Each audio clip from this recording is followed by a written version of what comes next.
Hey there, and welcome to Tales by June, where hearts break, heal, and sometimes seek revenge. Let's begin today's story. Hey, before we begin, let me know where you're watching from. I love seeing how far these stories travel. And if you enjoy this kind of content, don't forget to like, subscribe, and stay tuned for more. I still remember my first day of college, like it happened yesterday.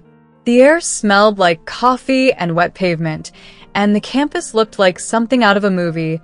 Red brick buildings, green lawns, groups of students laughing like they'd known each other forever. And then there was me, the girl with a thrift store backpack, wearing jeans that didn't quite fit right, clutching a schedule printed on cheap paper. The scholarship kid. People think being poor is just about not having money. But it's not.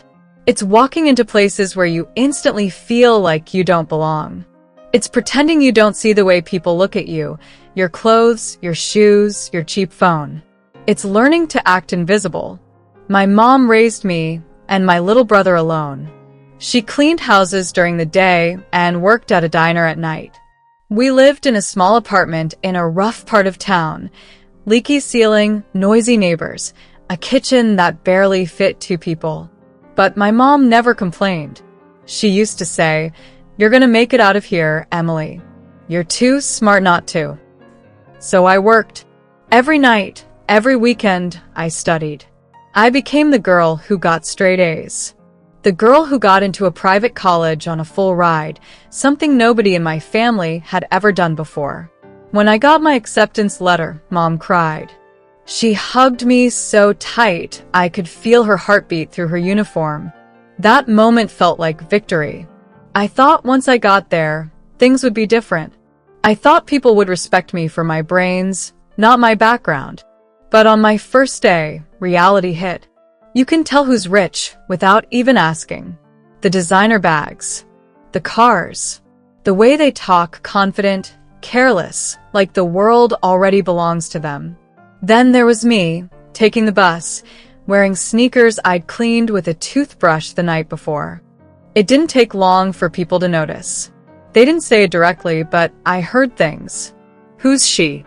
Oh, the scholarship girl. Probably from public school. They'd laugh quietly, like it was just a joke. I told myself I didn't care. I kept to myself, library, classes, dorm. I studied hard. I had a plan. No distractions. Until I met him. Aiden Carter. He was the guy on campus. Rich, charming, confident. The kind of guy who walked into a room and everyone noticed. Basketball team captain, fraternity favorite, professors loved him. And me? I was just the nobody who sat in the back row taking notes. So when he talked to me, I thought it was a mistake. It happened one afternoon in the library. I was sitting alone, buried in a psychology textbook, when he leaned over my table. "Hey," he said with that effortless smile. "You're in my stats class, right? You always sit in the corner." I froze. Yeah, I managed to say. He smiled again. "You're the one who answered that crazy regression question last week. You're kind of famous for that." I laughed awkwardly. Famous? That's one way to put it. He sat down across from me. I'm Aiden. "I know," I said before I could stop myself. He grinned. "Yeah, most people do." That was the first time we talked. And I wish I could say I didn't fall for it, but I did. After that, he'd wave to me in class.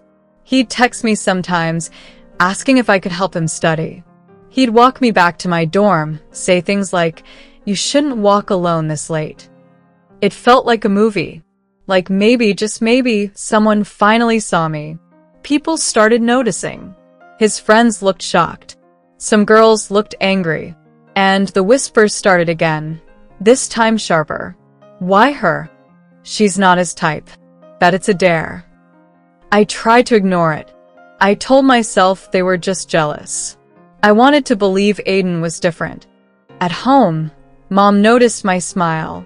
"You look happy, honey," she said one night while making dinner. "Just college stuff," I told her, trying not to sound too excited. I didn't tell her about Aiden. Not yet. I wanted to be sure. Because deep down I was scared. Scared that if I believed in it too much, it would disappear. Scared that someone like him couldn't really love someone like me. But he kept proving me wrong, or at least that's what I thought. He'd hold my hand when we walked to class. He'd bring me coffee before exams. He told me I made him feel real. And slowly, I let my guard down. Looking back, I can see the signs now. The too perfect timing. The glances between his friends. The half-truths I ignored because I wanted the fairy tale so badly.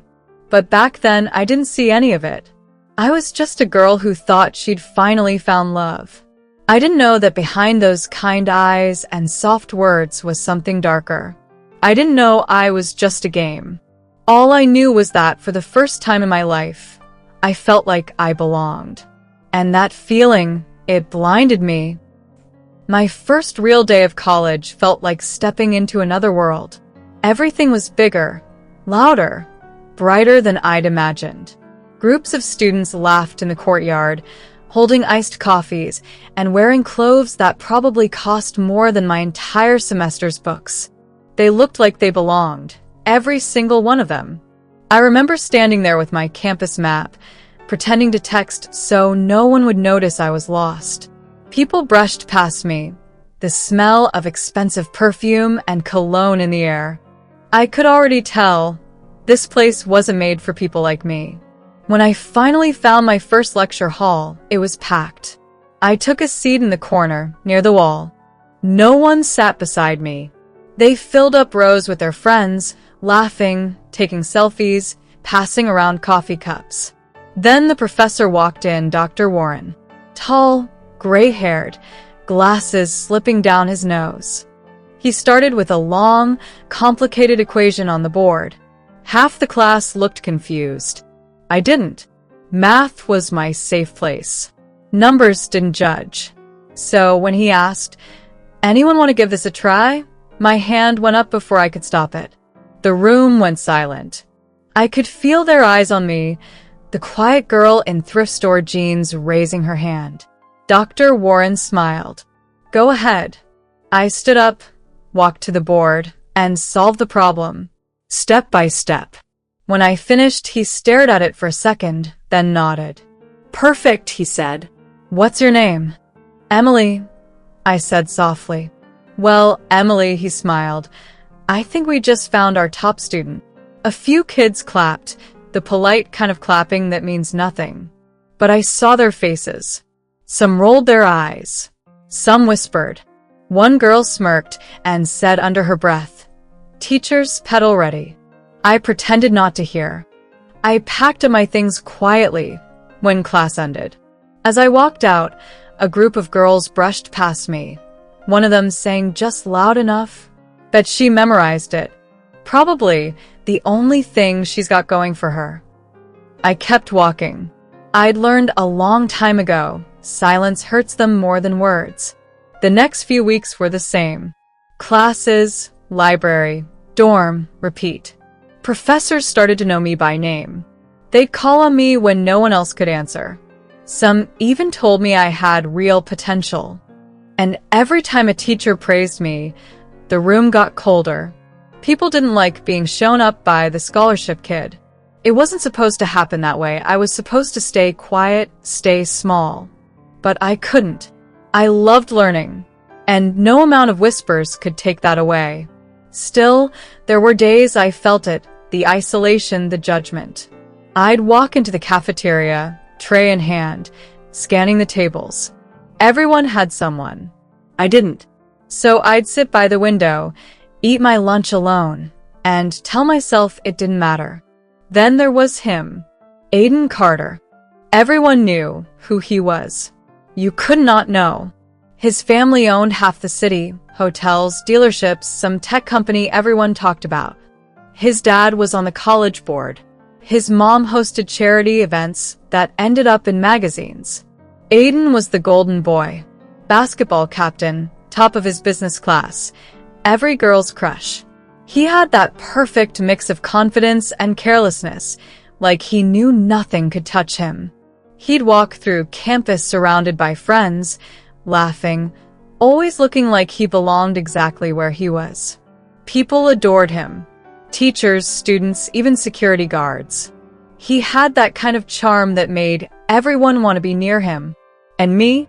I barely noticed him. At least, not at first. I had no reason to.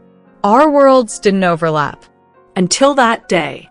It was a Tuesday afternoon. Dr. Warren was teaching a complicated section on probability. He wrote a long equation on the board, then said, "If anyone can solve this, I'll cancel the quiz next week." The room went silent. Everyone stared at each other, waiting for someone to be brave enough. And then I felt it, that tiny push inside me that said, "You can do this." So I raised my hand again. Dr. Warren smiled. "Go ahead, Emily." I walked to the board. My palms were sweating, but I ignored the stares. I wrote down each step carefully. When I turned around, the room was still quiet. He checked it. Then he laughed, genuinely laughed. "Well done," he said. "Everyone thank Emily. No quiz next week." A few groans, a few claps. But I noticed someone at the back watching me, really watching. Aiden Carter. He was leaning back in his chair, arms crossed, a faint smirk on his face. When class ended, I was packing my notebook when his voice came from behind me. "Hey, math genius." I turned around, surprised. He was smiling, that kind of smile that makes people forget what they were about to say. "You just saved us from a quiz," he said. "Guess I owe you." I blinked. It wasn't a big deal. "It is to me," he said, picking up his bag. "I hate quizzes." I laughed softly. Most people do. He looked at me for a moment, like he was trying to figure me out. Then he said, "I'm Aiden, by the way." "I know," I said before I could stop myself. He grinned. "Of course you do." That was it. Just a few words, a smile, a moment that should have meant nothing. But it didn't. Because from that day on, things started to change. He started saying hi in the hallway. Sometimes he'd sit near me in class. He'd ask for help with assignments he clearly didn't need help with. And me? I tried to stay calm, tried to act like it didn't mean anything. But every time he smiled at me, my heart betrayed me a little. I didn't know it then, but that was the beginning. The beginning of everything. It started with small things. A text here, a wave there, a coffee waiting for me before class. Aiden made it look effortless, like we'd known each other forever. He had this way of talking that made you forget the world around you. The first time he asked me to hang out, I almost said no. It was after class, the sun already setting, and I was walking toward the bus stop when I heard his voice. "Hey, Emily. You heading home?" I turned and saw him jogging toward me, backpack slung over one shoulder, that easy grin on his face. "Yeah," I said. "The bus comes in 10. "Skip it," he said. "Come with me. Coffee's on me." I hesitated. "I have to study." He tilted his head, playful. "You, Miss Top Student? One coffee won't destroy your GPA." I laughed. I don't know why, but I said yes. That evening, we sat in a small cafe just off campus. It smelled like cinnamon and espresso. He ordered for both of us, caramel lattes. We talked for hours. He told me about his life, his family's big house, his parents who were kind of never home, his younger sister studying in London. He made it sound perfect, but sometimes there was a shadow in his voice. He said he felt like people liked him for his name, not for who he was. I told him about my mom, about how she worked late, how we barely made rent some months. He didn't flinch. He just looked at me and said, "You're stronger than anyone I know." No one had ever said that to me before. Something in me softened. That was the first time he walked me back to my dorm. When we reached the door, he said quietly, "I'm really glad I met you, Emily." Then he smiled, turned, and left. And I stood there, frozen, smiling like an idiot. A few weeks passed, and suddenly, we were spending all our time together. Lunch breaks, evenings, study sessions that turned into long walks around campus. He'd find me in the library and drop his bag beside me. "Miss me?" he'd say, grinning. I'd roll my eyes and tell him I was busy. He'd steal my highlighter, doodle on my notes, anything to make me look up at him. He was chaos. Beautiful, distracting chaos. And I let him in. Slowly, my world started to revolve around him. One Friday night, he invited me to his friend's birthday party. I didn't want to go. I wasn't used to loud music or flashing lights or girls in perfect dresses. But he insisted. "Come on," he said. "I'll be there the whole time. You'll be fine." So I went. The moment we walked in, I could feel eyes on me. Everyone knew who he was.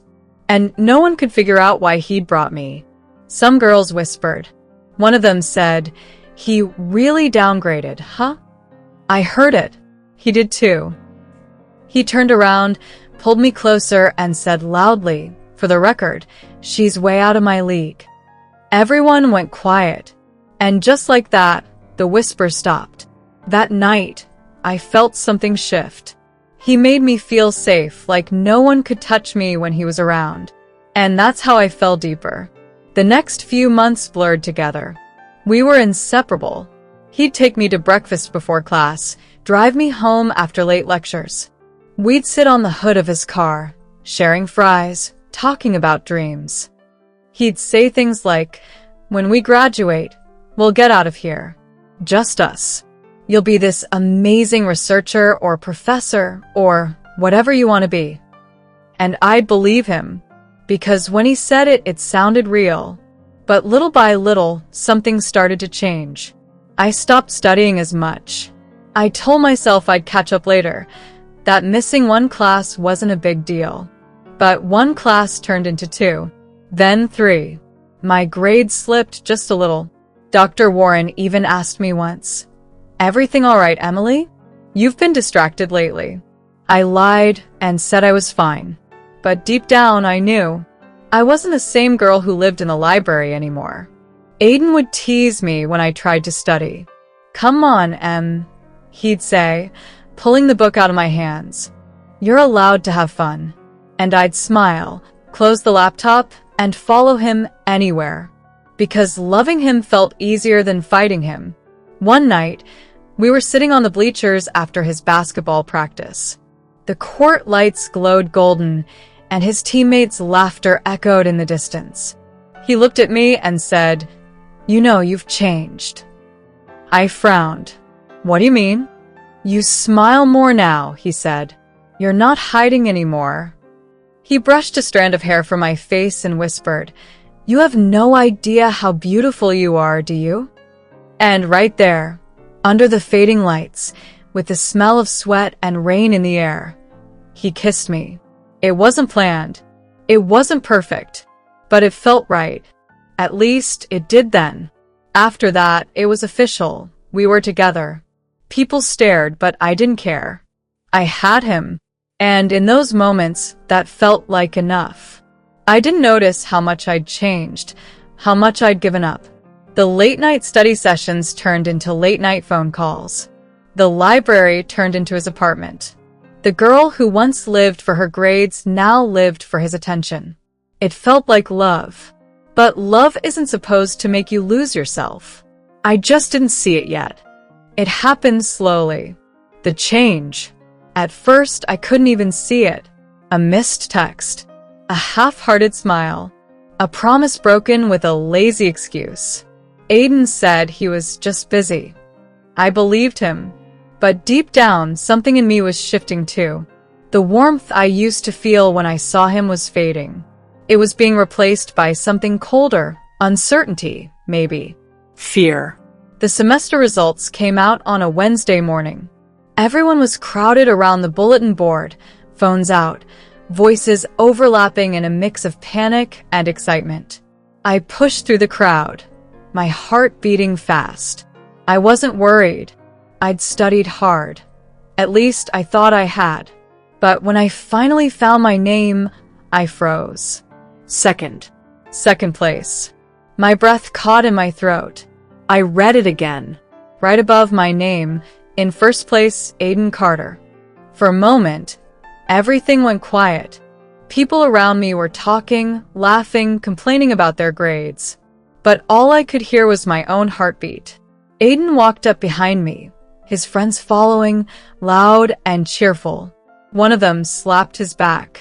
"Number one again, bro." Aiden smiled. Guess all that studying paid off. He looked at me then, eyes gleaming, and said lightly, "Looks like I beat you this time, genius." It sounded like a joke, but there was something sharp underneath. I forced a smile. "Congrats." He leaned closer, his tone teasing. "You slipping already?" His friends laughed. I laughed too, but it didn't sound real. Over the next few days, things felt different. He wasn't as kind. He'd cancel plans, say he was tired or busy with the team. And when we did hang out, he was distant, always checking his phone, texting someone, half listening when I spoke. I tried to ignore it. I told myself relationships go through rough patches. I told myself he still cared. But then, one afternoon, everything fell apart. It was after our statistics class. The professor had praised my paper in front of everyone, saying it was exceptional work. I turned to look at Aiden, expecting that familiar proud smile. But instead, he rolled his eyes. After class, I followed him out. "Aiden, what's wrong?" I asked quietly. "Nothing," he said, walking faster. I kept up. "Did I do something?" He stopped suddenly, turned around, and looked at me like I was annoying him. "You always do this," he said. "You always make everything about you." I blinked. "What are you talking about?" He laughed, loud, cold, the kind of laugh that doesn't reach the eyes. "God, Emily, you act like you're perfect. Always studying, always trying to be the best. It's exhausting." I felt my stomach twist. "I didn't mean." He cut me off. "You think everyone loves you because you're smart? They don't. They think you're a joke. You're just the scholarship girl who lucked out." The hallway had gone quiet. People were staring. His friends stood nearby, pretending not to listen, but their smirk said otherwise. My throat burned. "Why are you saying this?" He shrugged, his tone casual. "Because it's true." "You really thought this was going to last?" Come on, Emily. "We were just having fun." The words hit me like a punch. My hands went numb. He looked right at me and said, almost cruelly, "Don't take it so seriously. You knew what this was." And then he walked away. Just like that. The laughter behind me felt like knives. I didn't cry there. I couldn't. I just turned, grabbed my bag, and walked out of the building as fast as I could. The campus felt bigger that day. Every step hurt. Every breath felt heavy. When I finally got home, I closed the door, dropped my bag, and slid down to the floor. The tears came all at once, sharp, unstoppable. I cried until my chest ached. How could he do that? How could he look me in the eye and say those things? I believed every word, every promise, every late night, "I love you." And he'd used it all against me. The next day, the rumors started. People whispered when I passed. I heard my name in sentences that ended in laughter. Someone had posted a photo from that party, me, standing beside him, smiling. The caption read, "Scholarship girl hits the jackpot." My heart broke all over again. I thought about quitting. I thought about disappearing. But then something changed. That night, I sat at my desk, staring at my textbooks. I remembered my mother's voice, tired but strong. "You have a mind. That's your power." And for the first time in weeks, I opened my books. Not for grades. Not for praise. Not for him. For me. I studied until sunrise. Every number, every word, Every formula felt like a piece of myself I was taking back. The pain didn't vanish. It burned quietly, like fuel. I deleted every message, every photo, every trace of him from my phone. And as I did, I made myself a promise. Never again. Never again would I let someone make me feel small.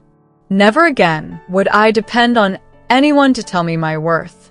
He'd taken my heart, but he wasn't going to take my future.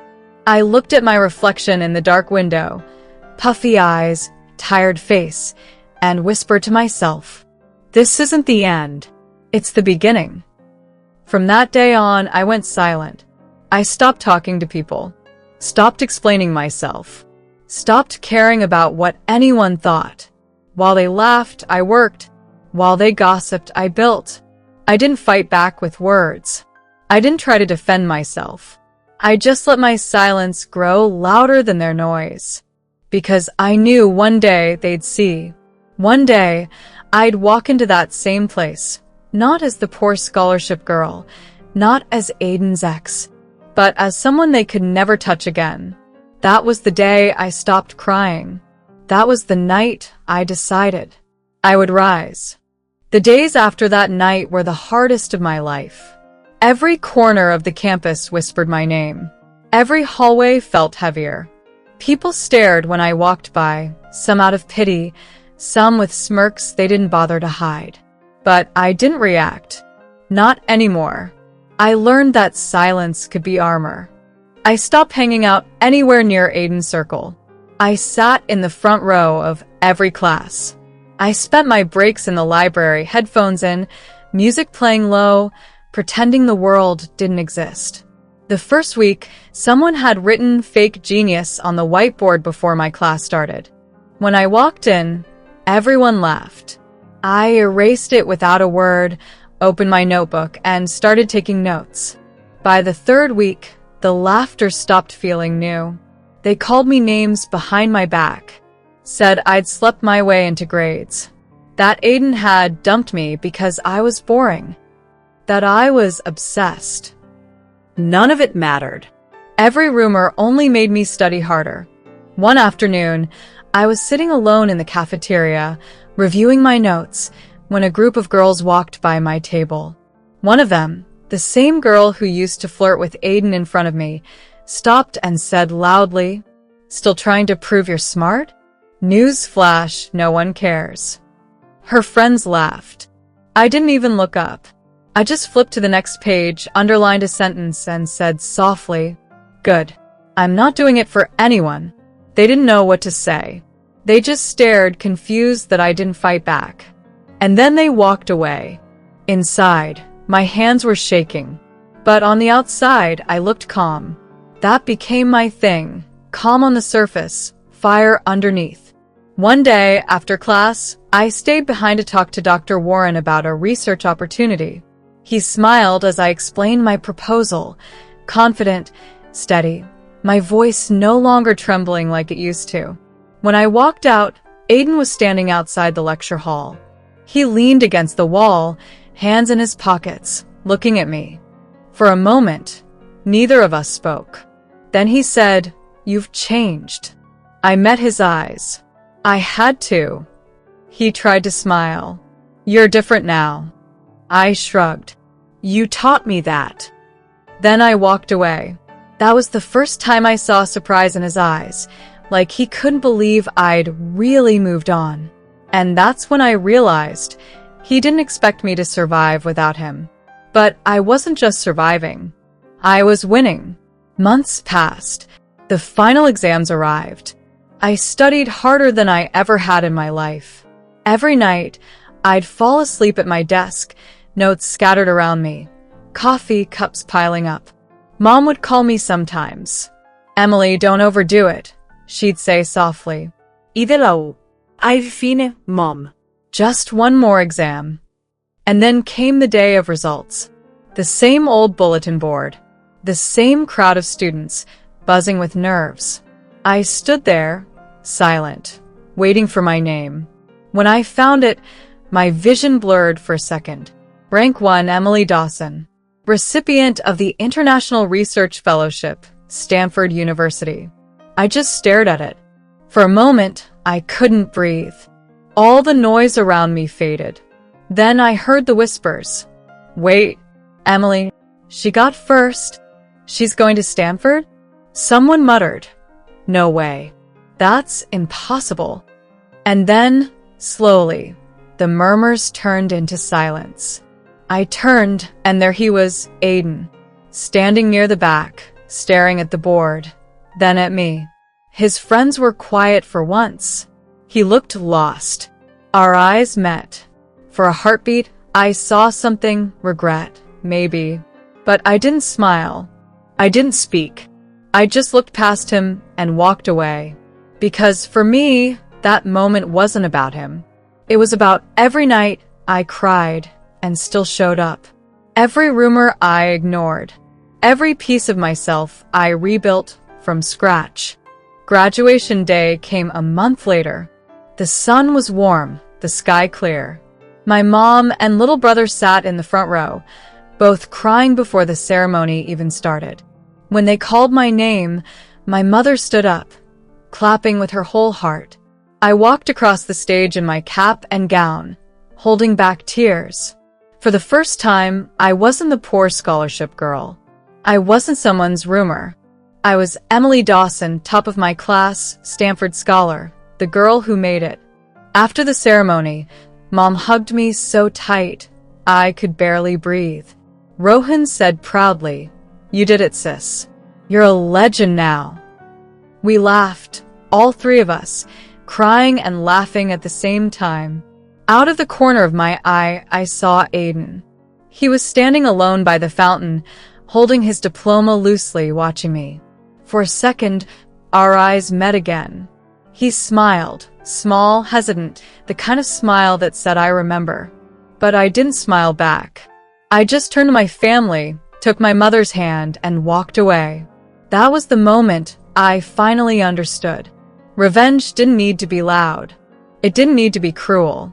Sometimes, the best revenge is silence, success, peace, and never looking back. As we walked out of the campus gates, I looked up at the sky, the sun bright against my face, and whispered to myself, "It's over." But deep down, I knew it was only the beginning of everything I was meant to become.